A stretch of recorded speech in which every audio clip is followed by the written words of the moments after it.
το παρόν. Αλλάζουμε σελίδα. Σε κατάσταση έκτακτης ανάγκης κηρύχθηκε ο νομός Εύρου, καθώς τα νερά του ποταμού απειλούν ήδη κατοικημένες περιοχές.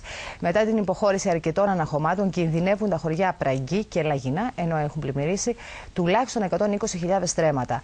Ακόμη και τα δρομολόγια του ΟΣΕ σταμάτησαν, καθώς τα νερά έχουν σκεπάσει και τις σιδηροδρομικές γραμμές.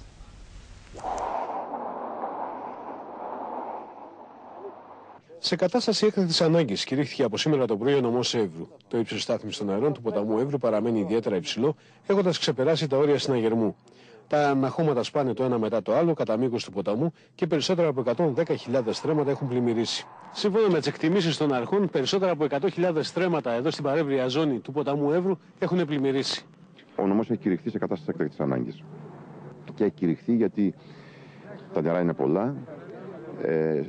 Το ένα μετά το άλλο τα αγροκτήματα πλημμυρίζουν και είναι τα αγροκτήματα που ουσιαστικά χρησιμοποιούνται σαν αποθήκες νερού σε πολύ κρίσιμες ώρες, που κάναμε ελεγχόμενες πλημμύρες για να εκτονώσουμε μέσα στον Εύρο τα νερά. Αυτή η κατάσταση που υπάρχει σήμερα έχει προκύψει σχεδόν από τοπικά νερά. Είναι η πρώτη φορά που δημιουργείται αυτό το πρόβλημα χωρίς να κατεβάσει νερά ο Άρδας. Την περιοχή επισκέφθηκε από το πρωί ο Υφυπουργός Εσωτερικών Γιώργος Ντόλιος, συνοδευόμενος από τη Γενική Γραμματέα της Περιφέρειας Ανατολικής Μακεδονίας και Θράκης Θεοδώρα Κόκλα και τον νομάρχη Εύρου Νίκο Ζαπουνίδη. Θα κάνουμε το καλύτερο που μπορούμε κάτω από αυτές τις συνθήκες και ελπίζω να μην βρέξει πολύ, γιατί υπάρχει ένα έκτακτο δελτίο έντονων καιρικών φαινομένων και τα πράγματα να μπορέσουν να εξομαλυνθούν όσο γίνεται καλύτερα. Ένα μεγάλο τμήμα της πόλης του Δημοτήχου έμεινε χωρίς νερό, αφού το αντιλιοστάσιο των ψαθάδων δεν λειτουργούσε, καθώς τα νερά σκέπασαν το δίκτυο ηλεκτροδότησης. Όπως βλέπετε κι εσείς, όλη η παρέμβρια ζώνη έχει γίνει σαν μία λίμνη. Με βάρκα κατευθυνόμαστε στον οικισμό των ψαθάδων, όπου συνεργείο της ΔΕΗ προσπαθεί να αποκαταστήσει τη βλάβη η οποία έχει δημιουργηθεί στο αντιλιοστάσιο για να μπορέσει να υδροδοτηθεί ένα μεγάλο τμήμα από την πόλη του Δημοτήχου. Επανειλημμένες φορές έχουμε πει ότι θα πρέπει να αλλάξουν θέση ο Δήμος, αλλά δεν έχει υλοποιηθεί αυτό, οπότε εμείς θα πρέπει να βρούμε μια εναλλακτική λύση για να ηλεκτροδοτήσουμε τον μετασχηματιστή τους. Η προσπάθεια ήταν πάρα πολύ δύσκολη, γιατί όπως βλέπετε είναι όλα πλημμυρισμένα μέσα στον κάμπο και θα έπρεπε να επιστρατεύσουμε εδώ το βαρκάρι της περιοχής να μας πάει μέσα για να κάνουμε αυτές τις δουλειές που έπρεπε να κάνουμε. Με μηχανήματα και αντλίες οι κάτοικοι προσπαθούν να απομακρύνουν τα νερά που απειλούν τα παρέμβρια χωριά. Εδώ στον κάμπο ανεβαίνει και μάλιστα ραγδαία, μπορώ να πω. Ενώ έχουμε πληροφορίες ότι πάνω δεν έχουμε πολύ νερό, εδώ επειδή κοντά στο ανάγωμα της Μάνδρας και κάνει επιστροφή και ανεβαίνει συνέχεια η στάθμη. Το 6 πλημμυρίσαμε το Μάρτιο, 100 τόσα γουρνιά πνίγηκαν. Ζώα, μηχανήματα. Το 7 του Νοέμβρη πάλι. Τώρα πάλι. Τώρα προλάβαμε, βγάλαμε κάποιες στροφές, τα βγάλαμε και τα ζώα έξω, αλλά τα προβλήματα. Βρισκόμαστε στο χωριό Πραγκή του Δήμου Δημοτήχου. Όπως και εσείς βλέπετε, τα νερά τα οποία έρχονται από τον ποταμό Εύρου έχουν σκεπάσει και τα ναρκοπαίδια της περιοχής. Μέχρι στιγμής τα νερά που έρχονται από τη Βουλγαρία είναι ελάχιστα. Κάτι που δεν επιβαρύνει την ήδη δύσκολη κατάσταση.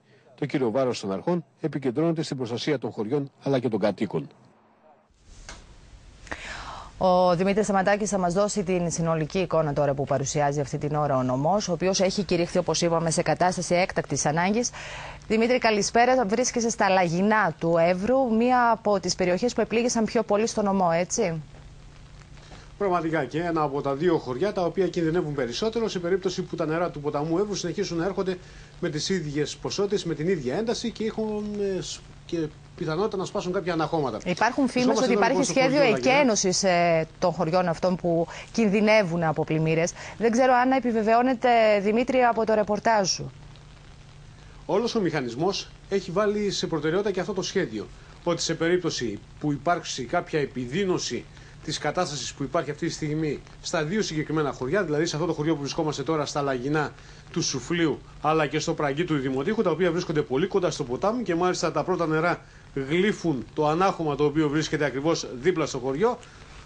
Από εκεί και έπειτα υπάρχει αυτό το σχέδιο, να εκενωθούν αυτά τα δύο χωριά, έτσι ώστε να μην υπάρχουν κάποια περισσότερα προβλήματα. Πάντως είναι ένα σενάριο το οποίο φαντάζει αρκετά δύσκολο και αρκετά περίπλοκο για τις επόμενες ώρες, καθώς όπως υπάρχει η εκτίμηση είναι ότι για 24 ακόμη ώρες δεν θα υπάρξει κανένα απολύτως πρόβλημα στην περιοχή και μέχρι έως ότου οι Βούλγαροι αντέχουν να κρατούν νερά στα φράγματά τους και δεν θα διοχετεύουν στον Εύρο μέσω του Άρτα ποταμού. Μιλάμε, Δημήτρη, για ένα χωριό με πόσους κατοίκους, για να δούμε και πόσο εύκολη είναι η εκένωση και πόσα νοικοκυριά αφορά. Σε περίπτωση βέβαια που εφαρμοστεί το σχέδιο αυτό. Ναι. Τα χωριά αυτά είναι μικρά, με 200-300 κατοίκους που βρίσκονται εδώ. Αλλά θα πρέπει να σημειώσουμε ότι δεν είναι αυτό. Το κύριο μέλημα των υπηρεσιών είναι να μην πλημμυρίσει κανένα απολύτως σπίτι και να μην κινδυνεύσει οπωσδήποτε κανένας απολύτως άνθρωπος. Γι' αυτό λοιπόν όλος ο μηχανισμός είναι επίποδος. Μάλιστα εδώ στο χωριό Λαγινά ο στρατός τοποθέτησε και κάποιους σάκους με άμμου εδώ στο σημείο που βρισκόμαστε τώρα στο ανάχωμα, έτσι ώστε να προστατευτεί το χωριό σε περίπτωση που σηκωθεί κι άλλο η στάθμη του νερού που βρίσκεται στον πλημμυρισμένο ήδη κάμπο. Από εκεί και έπειτα, αυτό το οποίο επαναλαμβάνουν συνεχώς είναι ότι βρισκόμαστε σε μια κατάσταση, θα λέγαμε, αρκετά σταθερή. Καθώς μέχρι στιγμής οι Βούλγαροι δεν αφήνουν καθόλου νερά να έρθουν στον Εύρο ποταμό, είτε μέσω του Άρτα είτε μέσω του Εύρου από τα δίκαια ή από τον Κυπρίνο αντίστοιχα, και είναι κάτι το οποίο δημιουργεί μια αισιοδοξία ότι τελικά θα κυλήσουν και οι επόμενες ώρες έτσι. Εάν οι Βούλγαροι αντέξουν και αρκετές ημέρες, τότε νομίζω ότι τα προβλήματα θα περιοριστούν σε αυτό το σημείο που βρισκόμαστε τώρα. 120.000 στρέμματα πλημμυρισμένα. Η μοναδική έκταση η οποία δεν έχει πλημμυρίσει ακόμη είναι ο κάμπος της Οριστιάδος με 80.000 στρέμματα. Είναι το επόμενο βήμα, το επόμενο σχέδιο το οποίο υπάρχει από τις αρμόδιες υπηρεσίες. Αν θα χρειαστεί, θα σπάσουν τα αναχώματα εκεί και να πλημμυρίσει και αυτός ο κάμπος και να μπορέσει να εκτονωθεί η κατάσταση στον Εύρο ποταμό, που η στάθμη του ύψους του αυτή τη στιγμή στο σταθμό του Πυθίου φτάνει τα 6 μέτρα και 30 εκατοστά. Όταν το όριο συναγερμού είναι 5 μέτρα και 70 εκατοστά, αντιλαμβάνεστε κι εσείς ότι βρισκόμαστε 70 εκατοστά παραπάνω από το όριο συναγερμού. Δεν βοηθούν, Δημήτρη, και οι καιρικές συνθήκες από ό,τι βλέπουμε. Βρέχει ακατάπαυστα. Πράγμα που επιβαρύνει την ήδη επιβαρημένη κατάσταση.